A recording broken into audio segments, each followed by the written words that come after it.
Hello, this is my Oracle card reading for Imbolc. Um, this would be the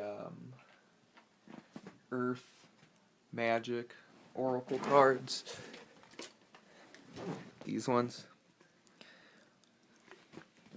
I really like these cards. I'm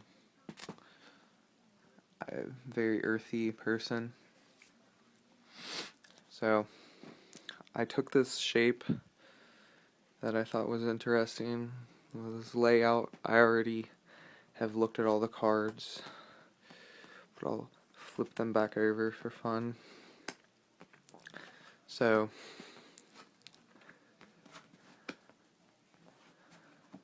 I'm gonna close this door.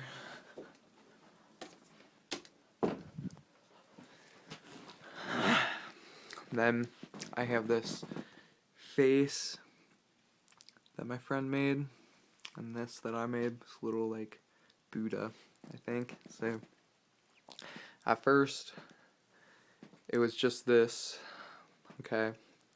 And then if you'll notice, these cards, all three of these are upside down, as well as this one.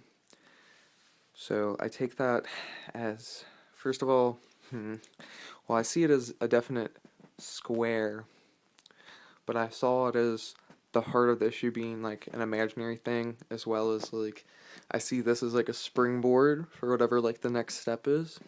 So I start to understand that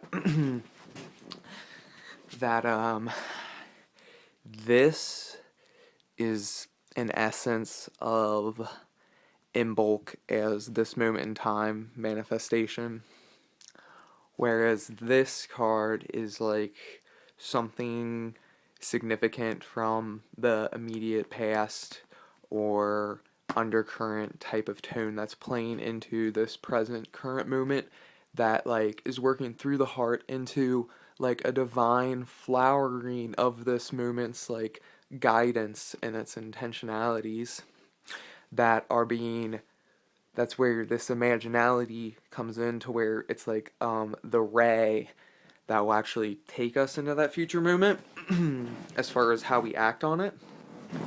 And then this comes over to be like a reflection of, okay, so if this is guiding us into that future and this is our ideal, then this would be like a reflection of that ideal that links back into the past kind of.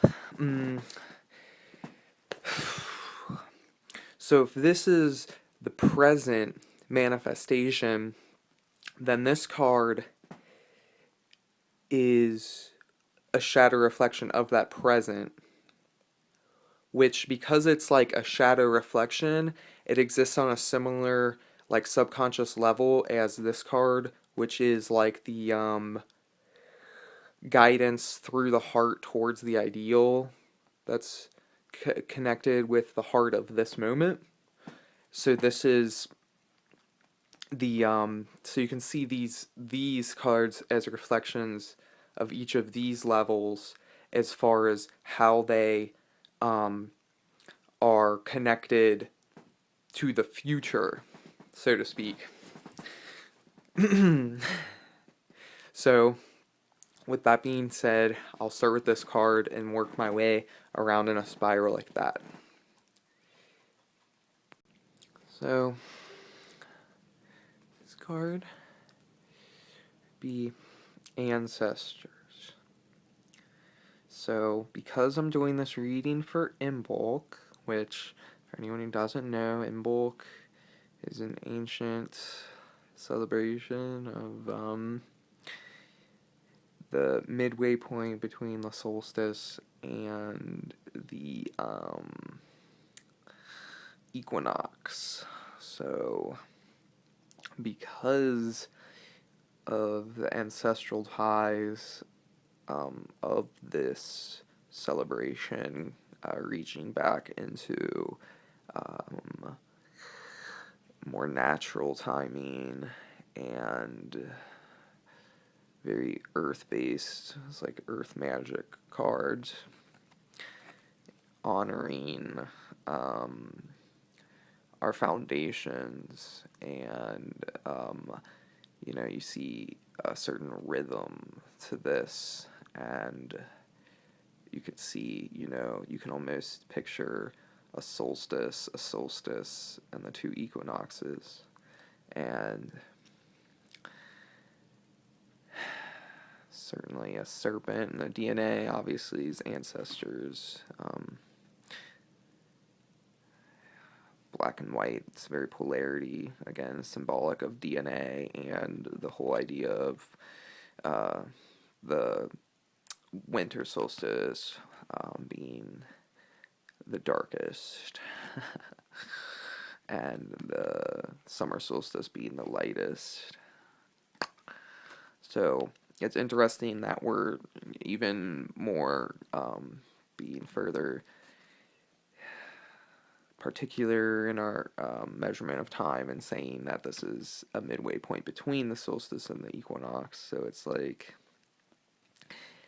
it's just a time to look even one layer deeper or closer into balance. So our next card is Stone People Vigilance.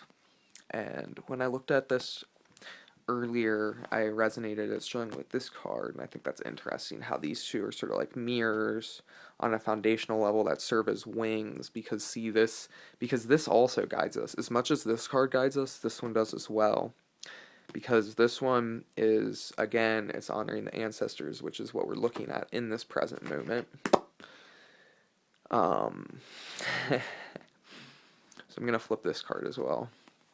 And see, this one is fairies and earth magic. So I saw these two cards as two of the elemental spirit beings who are assisting us on a foundational level. Okay, so, and then the reason that they're upside down is because they're burrowing into the depths of who we are, so to speak. So the stone people, vigilance, obviously being sturdy, having strong foundations, being focused, clear-minded, persistent, committed to the task at hand, and following through with solid, rock-hard determination. And there's a nice opening of the sky. So at the same time, there's serenity, there's clear-mindedness, as I already said. There's, you know, a certain... it's almost as if this openness informs a certain gentleness as to the purpose of why we are so vigilant. There's no reason to be, you know, sometimes you can lose sight of the things that you're fighting for if you're just completely focused on fighting. You gotta have this image is dominated by sky, really, you know, and water. It looks like at the base of the stone. So there's a lot of elements at play here that you can sort of sense the way that the air, the wind, and the water wear down on the stone, you know, over time, the elements, but the stones still stand. There's a certain sweetness, a bitter sweetness about that, a certain sadness, but definitely a beautiful strength, a certain humility, and it really ties into the way that the ancestors stand strong throughout time. We honor them even today. And for the fairies, goodness, and the earth magic, I mean, I just love this card. And I was talking about the wings to this, and the fairy has wings, so the fairy's at flight, but still she's standing on gem. The one is a flower. It's a flower, but I always, you know, it's funny that I look at it more closely. I've never looked this closely at this card. I've always seen it as being like these beautiful gemstones, but it's actually a flower, and there's leaves. And I don't know why, I just get a certain impression that this is, whenever I see this, I see it as being underground. I see it as being in a cavern. And certainly there's life there. There's flora, fauna, you know, there's flowers, you know, there's there's plantae, but and there's light shining through, and so maybe that's where I get the impression that it's somewhat underground or perhaps more cloistered or secluded. But there's just a lot of innocence and purity in this card. There's a nobility and there's just a freedom. There's just such a freedom in this card. I get this card a lot, and it just really speaks to my purposes on Earth at this time. And yeah, it's just lovely. This card is the summer solstice, which is radiance, which I think is interesting because we're speaking about Imbolc, so we're looking back at the winter solstice and forward at the spring equinox. But of course, in the southern hemisphere, we're also looking back at the summer solstice and looking forward to the fall equinox. And even in the winter solstice, there's a reflection of the summer solstice. And, this card in some ways is descriptive of my personal experience of this past winter solstice. There's a lot of, on an internal level, on an inner level, a lot of radiance, a lot of beautiful solar energy like this. I mean, just very powerful. And so, at the same time that was an internal experience at the winter solstice, as I said that this card is a reflection of the past that's guiding us into the future, it's also reflecting what's on the other side of that mirrored reflection of the spring equinox. So it's like the I don't know how to say it exactly, but if we're thinking like in terms of like music or something, like the octave, like this is reminding us of a whole step, whereas the whole Imbolc thing is like a half step.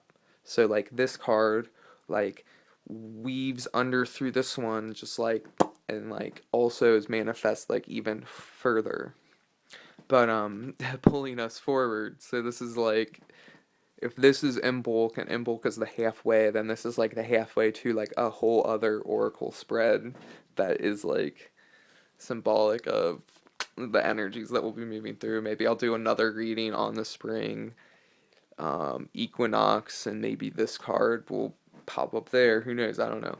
But so since I've plucked this card now, interesting. I was going to do like a spiral like this, but then I remembered that these two are like wings, and because of all of this business, I am now going to bring this one into play. And this one is great. It's vulnerability, the meadow.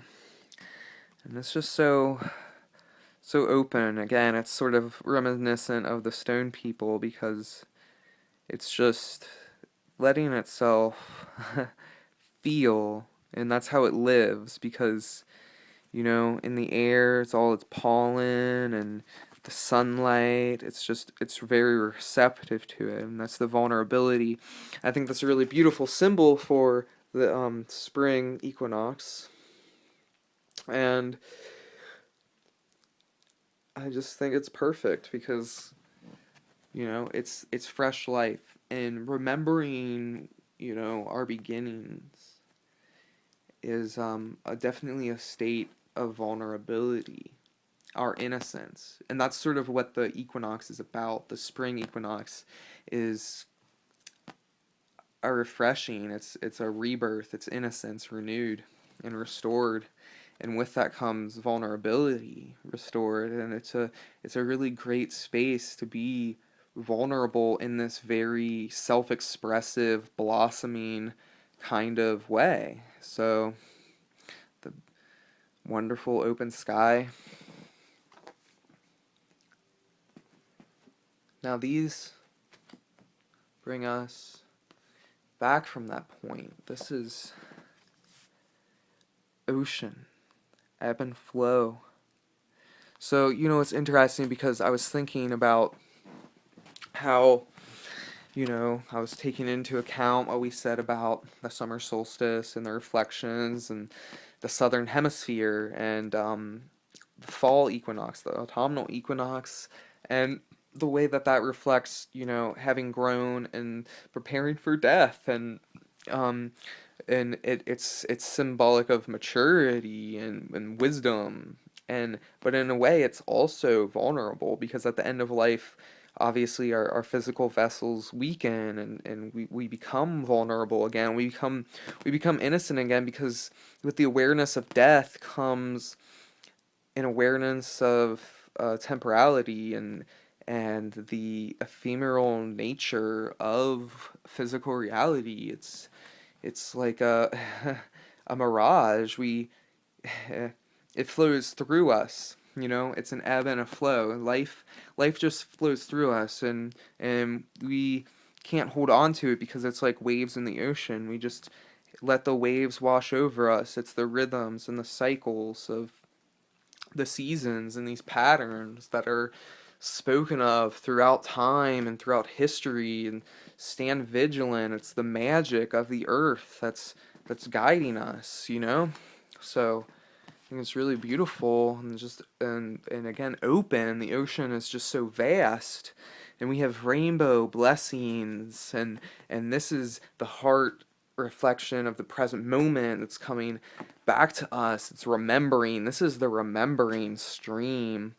And so this is rainbow blessings. So this is just really reminding us, because I see this channel as a grounding channel. Yeah, it's very grounding. So it's reminding us that through these cycles and the ebb and flow of life, um, we are blessed by the earth's magic. So it radiates out from us and and assures us to be vigilant in honoring our ancestors, which allows us to be vulnerable and fully express ourselves in a beautiful blossoming meadow. I mean, it's just perfect, right? So I'll go ahead and um bring in the heart of the situation. This is just something my friend made with Play-Doh because see, I had these holes in here in this reading, and I was like, I would like to make something. And I was like, I'll break out some Play-Doh, and I had a couple friends over, so one of my friends made something. I made the other piece, which I'll reveal in a moment. But this is supposed to be a tiki mask, which I think it's a pretty good one, but and it's a funny face to be certain, but something about the forehead and the shape of the head and the fact that it's kind of like green, although on this camera it looks a little bit more blue, but in real life it looks more green. But or to my eyes, I should say, not through the camera, the screen, through the camera. There's lots of layers to that, huh? So I just see it as like kind of like Frankenstein. I don't know if that's because of like a personal um appreciation for Frankenstein, or because I just had knee surgery recently, and like as part of my physical therapy they've been hooking me up to like these electrode type things onto my knee to like activate the muscles or whatever. So I feel like I've been kind of like Frankenstein lately, and I feel like that's part of my um like again the Frankenstein monster. So there's a lot here. So we could go into, first of all, Frankenstein is dead things that are resurrected. There's the resurrection metaphor again, which springtime a lot of times feels like a Frankenstein vibe to me because of that, because I feel like there's all these like electrical currents that are like pulsing, like the first synapses in the brain, like they're firing again because like what's been dormant for a time is like resurging back to life, and it is like this pretty like chaotic messy type of experience for me, and like a lot of different like modular type of experiences, which it fits with Frankenstein because he was made of like different body parts and stuff like that. And so I don't know, I think it's pretty interesting. He just has this big forehead and stuff, like, but then you also have like the monster aspect of Frankenstein, which like the whole idea of like the winter equinox is like you know, the darkness, brother, sister, like just really coming to terms with our shadow and death and darkness and the monster inside of us, but we can see that in that monster we can radiate because really Frankenstein, the monster, I mean, I haven't read the book. I've read parts of it, but I've seen the movies. I always get the impression that the Frankenstein monster is in some ways vulnerable and innocent because he's just kind of befuddled as to what he is, so to speak. And there's a certain dichotomy between Frankenstein the scientist and the monster he creates. It's kind of like a spiritual allegory of like the golem and like this man and his great cerebral insight, but he you know is has some sort of dilemma with his physical vessel. And I think this is a common experience. It's a sort of disconnect, and so he's trying to like he like externalizes all these things that are attached to like what it means to exist in physical form, and he tries to like resurrect that through all these like dead things. And I think that's, you know, keeping our ancestors alive in like a very like grotesque um example, but I just think it's interesting, you know? And at that point, I'll bring in the thing I created, which I kind of like feel is like a Buddha or something. Like, I feel like it's a Buddha sitting, you know? Like, you can kind of see that, right? Originally, I was going to make well, first I made a blue globe, like Earth, water planet. And then I made an orange and yellow double helix. But I like thought it was interesting to play with the colors and the way they blended, so I mushed the double helix together a bit, and then I formed it into like a ring, and I thought, oh, that's cool. I'll just set the globe inside the ring, and then it started to look kind of like an eye. But then I like pushed the sides of the globe down into the ring to make it more like it was like one solid thing rather than like one ball of Play-Doh sitting like precariously on another ring of Play-Doh. Like because I have some sort of like preoccupation with things becoming like synthetic and synthesized, which plays a lot into the whole idea of Frankenstein. Because I don't know, it's just like something about like the stone people, I think, is like, you know, I just feel like everything takes on a more stable form when it's blended, so to speak. Maybe it's just the way my brain is wired, a synesthesia type of thing, but I just kind of like see it as a little Buddha, so I'm pretty cool with that. And just to celebrate Imbolc and leave y'all with a little flair, I made it so that he can be like a cigarette holder type thing. You could probably put incense in his head too. Alright, peace out, y'all. I just realized there's a reason I use these colors, and remembering that this is like the ray of like our actions. So basically, like through the heart of the situation being like a coming to terms with like the synesthetic experience as like a monster, then we can come to view it as a Buddha type figure where we've kind of blended all of the chaos of life into a Zen type of posture. And, you know, our thoughts are connected. Like, personally, I smoke American Spirits because I feel that they, for me, the experience of smoking cigarettes is something that grounds me and connects me with the earth and my ancestors, and can be a really beautiful thing when it's respected. And so through his head, he's honoring this connection, and I see the blue as like the third eye, the indigo, is like being like cerebral thought, and the orange and the yellow is being solar plexus and sacral center, and really just because that's what, for me, the idea of the Frankenstein is about. It's about grounding those higher spiritual energies in a physical vessel. Because when there's a disconnect between those energies, that's when you have the duality of the Frankenstein as a doctor and then the Frankenstein monster. I hope you enjoyed my oracle reading. Blessed Imbolc, everyone.